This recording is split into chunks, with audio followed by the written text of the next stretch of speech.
Good morning, Rojas City, Capiz Province, Panay Island na tayo. Solid Duterte tayo dito sa Rojas City, mga kabahidor. Dami kong natanong, dami palang gustong Duterte dito. Akala ko walang mga Duterte supporters dito. Ang dami pala dito sa Rojas City, mga Duterte supporters. Diba? Yan ang kagandahan, kabahidor. Kahit hindi baluarte ng mga Duterte, pero dami pa rin nagsusupport. Diba? Dami ko natanong dito sa Rojas City, kabahidor. Kasi alam naman natin kung kaninong baluarte itong Rojas City, diba? So, sa karamihan tinatanong ko, Duterte talaga sila. Hindi talaga. Diba? Habang pina-inspect sila si BP Sara, mas lalong tumitindi ang mga kakampi ni BP Sara. Diba?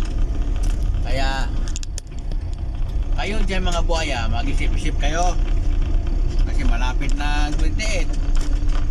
Mag-isip-isip kayo kung saan kayo magpunta o lumayas, kasi alam naman natin pag ito makalusot si BP Sara sa pinanggagawa nyo 100%,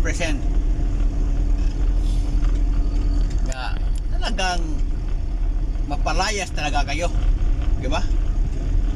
Yung mga bahay niyo nga nandoon sa ibang bansa, mga buhaya, magagamit talaga nyo yan.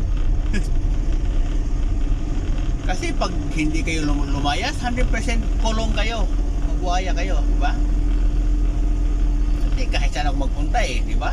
Dito ako sa Rojas, kahapon ko sa Rojas, tanong ako sa makasalubong ko, sinong gusto nila maging presidente sa sunod. Puro talaga Duterte. Sinasabi ko, halimbawa pag hindi makatakbo si BP Sara dahil sa ginagawa nila, sabi ng mga natanong ko, kahit sino basta kay Sara kampi, yan ang ibubuto daw nila, di ba? So lalo na kung si Bastian tumatakbo, daw talagang ibuto nila. So, kasi kahit sino basta kakampi ni BP Sara, susuportahan talaga daw nila. Yan ang mga tinatanong ko, kabahidor. Talagang ang tindi talaga ng mga Duterte.